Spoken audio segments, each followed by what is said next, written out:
الخلق كلهم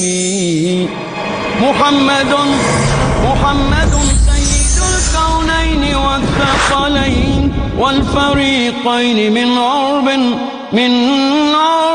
ومن عجم هو الحبيب الذي ترجى شفاعته هو الحبيب. السلام علیکم ورحمۃ اللہ وبرکاتہ. الحمد للہ رب العالمین وصلی اللہ وسلم علی نبینا محمد وعلی آلہ وصحبہ اجمعین ومن تبعہ باحسان الی یوم الدین. اما بعد. محترم ناظرین، حدیث کی مشہور کتاب بلوغ المرام لیے آپ کی خدمت میں حاضر ہیں. یہ علامہ ابن حجر عسقلانی رحمۃ اللہ علیہ کا انتخاب حدیث ہے، جو اپنے دور کے مایہ ناز عالم دین اور بہت مشہور محدث گزرے ہیں. انہوں نے ہماری زندگی میں پیش آنے والے مختلف مسائل اس کو قرآن و سنت کی دلائل سے حل کرنے کی کوشش کی ہے. اگر کوئی شخص یہ چاہتا ہے کہ زندگی کے مختلف مسائل اس کو سنت رسول صلی اللہ علیہ وسلم کی روشنی میں حل کیا جائے تو یہ بہترین تحفہ ہے اس کے لیے. اسی لیے اس کتاب کو اللہ تعالیٰ نے قبول عام بخشا. یہ کتاب مختلف دینی درسگاہوں میں نصاب تعلیم کے طور پر پڑھائی جاتی ہے. علماء، مفتیان کرام، خطباء مساجد خاص طور پر اس کو پڑھتے ہیں، کیونکہ اس کے ذریعے سے کم وقت میں مسائل سے متعلق جو چیزیں ہیں وہ اکٹھی سامنے آ جاتی ہیں. ہمارے ہاں یہ کوشش کی گئی، بہت سارے ایسے کچھ زمانہ بھی آیا کہ جس میں رسول اکرم صلی اللہ علیہ وسلم کی سنت کی ناقدری کی گئی. اور ناقدری اس طرح کہ لوگ مسجد میں نماز کے مسائل میں سنت کے بارے میں تو بہت بحث کرنے لگے، مگر دیگر زندگی کی جو کام ہیں، کاروبار ہیں، اس میں سنت یا سیرت سے پیغام لینا انہوں نے بھول گئے. اور یہ چیز وہ بھول گئے کہ سنت اور سیرت کی ضرورت تجارت میں بھی ہے، حکمرانی میں بھی ہے اور مختلف مسائل میں ہے. تو یہ ہمارے لیے بہت ہی نقصان کا سودا ہے. لہٰذا کوشش کیجئے حدیث کو سمجھیں، حدیث کو یاد کریں، حدیث کے مطابق اپنی زندگی بسر کریں. خود بھی پڑھیے اور اپنے متعلقین کو بھی پڑھائیے تاکہ ہمارا عمل سنت رسول صلی اللہ علیہ وسلم کے آئینے میں سجا ہوا ہو اور سنورا ہوا ہو. گزشتہ ہم نے قرض کے متعلق مختلف باتیں کی ہیں لیکچر میں. اس کا خلاصہ یہ تھا کہ قرض دین لین اس کی انسانی زندگی میں ضرورت پیش آتی ہے. قرآن اور سنت میں اس کی بارے میں مختلف باتیں بتائی گئیں. اس کا خلاصہ یہ ہے کہ آپ دے بھی سکتے ہیں، لے بھی سکتے ہیں حسب ضرورت، لیکن نیت صاف ہو، دونوں کے ارادے درست ہوں. دیتے لیتے وقت کلیئر طریقے سے لکھ لیا کریں کہ کتنا دے رہے ہیں، کتنی مدت کے لیے دے رہے ہیں، تاکہ بعد میں کوئی شک و شبہ نہ پیدا ہو. لینے والے کی نیت نیک ہو اور وہ جس انداز سے لے رہا ہے کوشش کرے کہ اس سے بہتر شکل میں واپس کرے تاکہ دینے والے کو کوئی نقصان نہ ہو. اسی طرح سے اگر کوئی بغیر شرط کے لینے سے زیادہ واپس کرتا ہے، 1000 روپیہ لیا اور 1100 واپس کرتا ہے پیشگی شرط کے بغیر، تو یہ درست اور جائز ہے. لیکن اگر کوئی شرط رکھ کر مانگتا ہے کہ میں 1000 دے رہا ہوں اور تم 1100 واپس کرو، یہ عین سود ہے جس کو حرام کر دیا گیا. تو اس میں یہ دونوں اعتبار سے جو فرق رکھا گیا اس کو ہم اپنے سامنے رکھیں. اگر اس بارے میں کوئی سوال ہو تو قبل اس کے کہ ہم آگے بڑھیں، خاص طور پر قرض اور اس کے متعلقہ جو چیزیں، کیونکہ اس وقت مارکیٹ میں یہ چیز بہت زیادہ چل رہی ہے، قرض سود کے ساتھ انسٹالمنٹ یا دوسرے بہت سارے مسائل ہیں. اگر آپ کوئی چیز پوچھنا چاہیں تو پہلے آپ سوال کر لیجیے. آپ کچھ؟ السلام علیکم. وعلیکم السلام. میرا سوال یہ ہے کہ جس طریقے سے آپ نے بتایا کہ آپ صلی اللہ علیہ وسلم نے ایک اونٹنی کسی سے قرضے کے طور پہ لی تھی اور جب لوٹانا تھا تو اس سے بہتر اونٹنی اسے لوٹایا، ٹھیک ہے. اور میں نے ایک حدیث پڑھا تھا جس میں یہ تھا کہ کوئی صحابی آپ صلی اللہ علیہ وسلم کو کچھ اچھی کوالٹی والا کھجور پیش کرنا چاہتے تھے، لیکن ان کے پاس وہ کھجور نہیں تھی، تو انہوں نے جو لو کوالٹی کا کھجور تھا اس کو ڈبل اس کو دیے اور اس کے بدلے میں جو ہائی کوالٹی کا کھجور تھا وہ سنگل لیے اور آپ صلی اللہ علیہ وسلم کو پیش کی. تو پھر جب وہ کھجور پیش کی گئی تو آپ صلی اللہ علیہ وسلم نے کہا کہ اس طریقے سے کرنا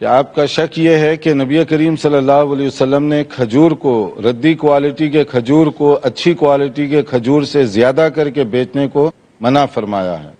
دیکھیے اصل میں یہ دو چیزیں جو ہے آپس میں کنٹروڈکشن نہیں ہے. اس کا یہ الگ چیز ہے، وہ الگ چیز ہے. آپ کسی کا قرض لیے بغیر پیشگی شرط کے آپ اس سے بہتر واپس کی، ایک الگ ایشو ہے.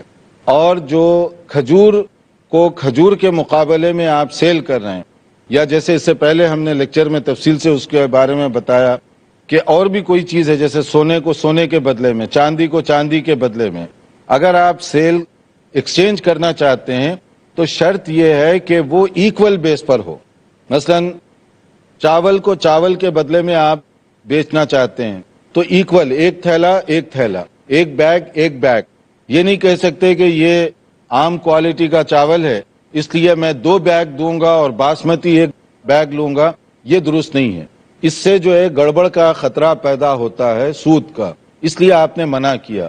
اس کا طریقہ آپ نے خود یہ بتایا کہ اگر آپ کے پاس ردی کوالٹی کا کھجور ہے 1 بیگ تو اس کی قیمت پہلے مقرر کر لو اور اس کی قیمت لگا کر اچھی کوالٹی کا جو کھجور ہے اس کی الگ سے قیمت مقرر کرو کہ جتنی بھی اس کا ہو سکتا ہے. تو قیمت سے قیمت کو تبدیل کرو. کھجور سے کھجور کو بدلیں گے تو پھر اس میں آہستہ آہستہ وہ سود کی آمیزش آتی جائے گی. تو جو چیزیں سود کی طرف لے جانے والی ہیں آپ نے اس سے منع کیا. تو اس میں طریقہ وہی ہے کہ اگر آپ کھجور سے کھجور بیچنا چاہیں، چاول سے چاول، سونے سے سونا، تو آپ جو ہے برابر بیچیں، وہ بھی کیش میں. اور اگر نہیں تو پھر اس کی قیمت الگ مقرر کر لیں، جو بھی مقرر ہے ویلیویشن کر لیں اس کی، اور اس کی قیمت الگ کریں تاکہ جو ہے وہ گڑبڑ کا خطرہ پیدا نہ ہو. جی آپ کچھ پوچھنا چاہ رہے تھے. شیخ، ایک قرض سے متعلق ایک سوال ہے. بہت سارے لوگ روپے پیسے میں قرض لیتے ہیں. اس کے علاوہ قرض کا ایک صورتحال ہندوستان میں اور جگہوں پہ ہے کہ ہمارے پاس زمین ہے، وہ پھل دیتی ہے یا اس کے اوپر فصلیں ہوتی ہیں. پیسے کی ضرورت مجھے پڑی، اس زمین کو میں نے کسی کو بطور قرض دے دیا، اس کے پر پیسہ لے لیا، اس پہ کوئی سود نہیں ہے. تو کیا وہ شخص اس زمین سے فائدہ اٹھا سکتا ہے جو اس کے فصلیں ہوں گی یا پھل ہوں گے جب تک میں اس کا قرض نہیں واپس کر سکتا؟ جی ماشاء اللہ. سوال یہ ہے کہ اگر آپ قرض لے رہے ہیں اور اس آدمی کے پاس زمین ہے اور وہ زمین آپ کو اتنی مدت کے لیے دے رہا ہے تو کیا آپ فائدہ اٹھا سکتے ہیں؟ مان لیجئے کہ آپ نے اس آدمی کو 1 لاکھ روپے دیے اور ساتھ زمین بھی رکھائی آپ کے پاس بطور رہن کے، اور وہ جو زمین سے 6 مہینے میں آپ نے جو فصل کاٹی وہ سمجھ لیجئے کہ 50,000 کی ہے جو فصل آپ کو آئی. تو 50,000 جو آپ کو مل رہے ہیں وہ کس کے عوض میں ملے؟ وہ 1 لاکھ کے عوض میں ملے. تو الٹیمیٹلی جو 1 لاکھ آپ نے دیا آپ کو کتنے اصول ہوئے؟ 1.5 لاکھ. تو 50,000 جو زیادہ اصول ہوئے اسی کا نام سود ہے. یہ سود جو ہے جائز نہیں ہے. البتہ زمین اگر آپ دے رہے ہیں بطور ڈپازٹ کے، ابھی اس کا تذکرہ آئے گا کہ وہ جو ہے آپ رکھ سکتے ہیں گارنٹی کے طور پر، مگر اگر آپ اس کو کاشتکاری کے لیے استعمال کریں گے تو پھر پیمنٹ اس کو کرنی پڑے گی. آپ اس کو لوٹائیں، آپ نہیں لیں وہ، کیونکہ وہ زمین اس کی ہے. آپ اس کا فائدہ اٹھانا چاہتے ہیں تو یہ تو آپ جو ہے سود کا ایک دوسرا دروازہ کھول دیں گے. جو زمیندار ہے اس کو دیں کہ بھائی یہ زمین کا جو فصل ہے، اس کی جو پیداوار ہے آپ اس کو دے دیں. آپ اپنی محنت مزدوری جو ہے وہ اتنی حد تک آپ لے سکتے ہیں، زیادہ نہیں. جتنی رقم آپ نے دی بس اسی کے آپ حقدار ہیں. تو سود کے دیکھیے شریعت نے ونڈو بھی بند کر دی. دروازے تو دروازے ہیں، ونڈو بھی بند کر دیے تاکہ کوئی گنجائش کسی طرف سے نہ ملنے پائے. اور قرض ہی کے بارے میں جو مختلف جو چیزیں اس سے پہلے بتائی گئی تھیں اس میں سے ان اصولوں کو بھی ہم سامنے رکھیں. اب آگے ہم بڑھتے ہیں. ایک دوسرا اور ایشو ہے، اگر قرض کے بارے میں کوئی سوال ہے تو آپ کر لیں تاکہ ہم آگے اس کا ایک دوسرا حصہ شروع کر رہے ہیں، یہی رہن اور ڈپازٹ. آپ کچھ پوچھنا چاہتے ہیں؟ السلام علیکم شیخ. وعلیکم السلام. ہاں میرا سوال ہے کہ حکومت کا اپنی رعایت سے قرض لینا، مثلا آج کے زمانے میں حکومتیں قرض لیتی ہیں، مثلا سودی نظام میں گورنمنٹ بانڈ کے طریقے سے قرض لیتی ہے، اور اسلامک فائنانس جو آج ہے حقوق کے طور پر، تو اس کی کوئی دلیل شریعت میں ملتی ہے یا خلفائے راشدین کے زمانے میں کسی نے ایسے اقدام اٹھائے تھے جا کے مطلب رعایا کی بہتری کے لیے کام کیا جاتا ہے؟ ہاں، رعایا کی بہتری کے لیے حکومت کیا قرض دے سکتی ہے؟ حکومت کا کام تو یہ ہے کہ اس کی مدد بھی کرے، حسب ضرورت اس کو قرض بھی دے اور اگر وہ بینک کرپٹ ہو چکا ہے تو بھی اس کی مدد کرنے کی کوشش کرے قرض کا. بلکہ قرآن کریم میں سورہ توبہ کی آیت 60 میں جو ذکر کیا گیا کہ انما الصدقات للفقراء، یعنی زکوٰۃ اور صدقات کہاں کہاں خرچ کریں گے، اس میں سے ایک وہ بھی قرض دار ہے جو نیک نیتی سے قرض لیا، ادا کرنے کا ارادہ تھا، حالات ایسے ہو گئے کہ بیچارہ پینی لیس ہو گیا، اب دینے کی پوزیشن میں نہیں ہے، تو وہ کہاں سے دیا جائے گا؟ اس کے لیے دو طریقے ہیں. ایک تو زکوٰۃ کی مد سے بیت المال سے لے کر اس کی مدد کی جائے گی، کیونکہ جن لوگوں نے قرض دیا ان کا کیا قصور ہے، ان کو تو واپس ملنا چاہیے. یا دوسرا حکمران کے لیے یہ بھی ہو سکتا ہے کہ وہ ہنگامی طور پر ایک فنڈ لائے اور وہ فنڈ جو ہے اکٹھا کر کے وہ جو آدمی کسی وجہ سے پینی لیس ہو گیا، غریب ہو گیا، یا اس کی بزنس جل گئی، کچھ بھی ہوا، اس کی مدد کرے. زکوٰۃ کے بیت المال سے بھی کر سکتا ہے، یا جو ذمہ دار ہے وہ اعلان کر کے لوگوں کے پیسے یا جس کو ہم کہتے ہیں ڈونیشن جمع کر سکتا ہے تاکہ اس آدمی کی ہیلپ کی جا سکے. شیخ میرا سوال تھا کہ حکومت کا رعایت سے قرض لینا، مثلا برج بنانے ہیں یا کوئی ترقی یافتہ کام کرنے ہیں، تو اس کے تعلق سے اس میں ایک دوسرا یہ مسئلہ، اس کا پہلا حصہ تو یہ ہے کہ حکومت دے رہی ہے، دوسرا حصہ یہ ہے کہ بعض اوقات حکومت کو ضرورت پیش آ گئی، لوگوں کے پاس ہے تو آپ لے سکتے ہیں اس کا، اور وہ باقاعدہ آپ جو ہے نا جب ضرورت پیش آئی تو حکومت ان کو واپس کر دے گی جیسے ان سے بارو کیا گیا تھا. اس کی بھی ہو سکتا ہے کبھی کبھی ایسی گنجائش ہو کہ حکومت کو ضرورت پڑ گئی اور لوگ امیر ہیں یا اس میں کچھ بڑے بزنس مین ہیں، ان سے قرض لینے کی تو لے سکتے ہیں. جیسے کہ نبی کریم صلی اللہ علیہ وسلم کے ساتھ اس طرح کی ایک زمانے میں ایک ایسا ہوا تھا کہ آپ جہاد کے لیے جا رہے تھے، اونٹ آپ نے جمع کرنے چاہے تاکہ لوگ جو سواری وغیرہ کریں ان کو ہو، اور شارٹیج ہو گیا اونٹوں کا، جتنے لوگ آپ کے ساتھ تھے اتنے اونٹ اویلیبل نہیں تھے. تو آپ نے اس وقت یہی کیا کہ آپ نے کہا کہ لوگوں سے لے لو اور بعد میں ہم ان کو پیمنٹ کر دیں گے واپس آ کر. تو اب کون لے رہے ہیں؟ لینے والی گویا حکومت ہے، ذمہ دار ہیں، اور لے کس سے رہے ہیں؟ عوام سے. تو یہ دونوں چیزیں شریعت میں ثابت ہیں. ضرورت کے مطابق رعایا سے بھی لے سکتے ہیں، ضرورت کے مطابق انہیں دیا بھی جا سکتا ہے. یہاں چونکہ ہمارا وقت ہو رہا ہے ایک بریک کا، تو بریک کے بعد ہم حاضر ہوں گے. دیکھتے رہیے پروگرام. محمد علیہ. ناظرین، وقفے سے پہلے ہم نے قرض سے متعلق بہت تفصیل سے باتیں کی ہیں. آخری کوئی اگر سوال ہو تو پہلے ہم لے لیتے ہیں، اس کے بعد ہم رہن کا مسئلہ جو ہے ڈپازٹ اور گارنٹی، اس کے بارے میں کچھ باتیں بتائیں گے. جی آپ کچھ پوچھنا چاہ رہے تھے. السلام علیکم تعالیٰ وبرکاتہ. شیخ وعلیکم السلام ورحمۃ اللہ. یہ آج کل ممبئی میں شیخ جیسا انلیگل بلڈنگز بنتی ہے یا انلیگل گھر بنتے ہیں، تو اس کو خریدنا جائز ہے یا ناجائز ہے؟ اور جو لوگ لے کے رکھ چکے ہیں آلریڈی، تو اب وہ اگر دوسروں کو بیچتے ہیں تو وہ بیچنے کا گناہ بھی ان پر آئے گا، یا کیا کرنا چاہیے اس سچویشن میں؟ تو آپ چاہتے ہیں کہ میونسپل یا کونسل کے ساتھ میری لڑائی ہو جائے کہ اگر انلیگل کوئی بلڈنگ بن رہی ہے، گھر وغیرہ بنا رہا ہے، تو اس کو آپ خرید سکتے ہیں یا نہیں کرتے؟ جو چیز انلیگل ہے اس کو آپ لیگل کیسے کریں گے؟ تو غیر قانونی جو چیز ہے پہلے آپ اس کو قانونی بنانے کی کوشش کریں. وہ ڈیپینڈ کرتا ہے کہ کس طرح کی غیر قانونی ہے. اگر غیر قانونی اس طرح ہے کہ زمین میری ہے، مثال کے طور پہ کوئی آدمی جو ہے قبضہ کر لیا زور زبردستی سے، اس پر بلڈنگ بنا دیا اور وہ بیچ رہا ہے، تو آپ نہ خریدیں، اس لیے کہ وہ ظلم اور زیادتی ہے. وہ زمین اس کی نہیں ہے، وہ ناحق قبضہ کیا ہوا ہے اور وہ میری زمین ہے. تو اس لیے جو آدمی اس طرح قبضہ کرے گا وہ سخت گناہگار ہوگا. جیسے اس سے پہلے گزر چکا کہ وہ قیامت کے دن وہی توق اس کے گلے میں پہنایا جائے گا. جو زمین چاہے وہ ایک بالش بھی کسی کی لی ہو، وہ اس کے حق میں پہنا دی جائے گی.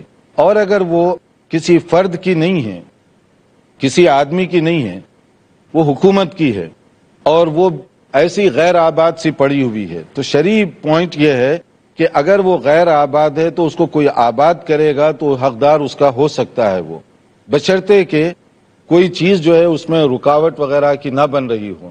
مثلا گورنمنٹ کا ایک ماسٹر پلان ہے اور وہ یہ چاہتے ہیں کہ یہ زمین کو تھوڑا سا کھلا رکھا جائے، اور ان کا پلان ہے 1 سال بعد اس میں کوئی چیز بنانے کا، اور آپ دیکھتے ہیں کہ وہ تو خالی ہے، وہاں جا کر آپ اپنی بلڈنگ کھڑا کر دیتے ہیں. یہ چیز غلط ہوگی.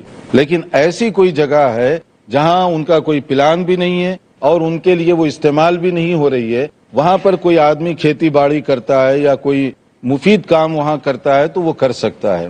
یہ ٹوٹلی ڈیپینڈ کرتا ہے حالات پر، اس لیے جب تک پوری تفصیل نہ ہو اس کا یس یا نو ہم نہیں کر سکیں گے.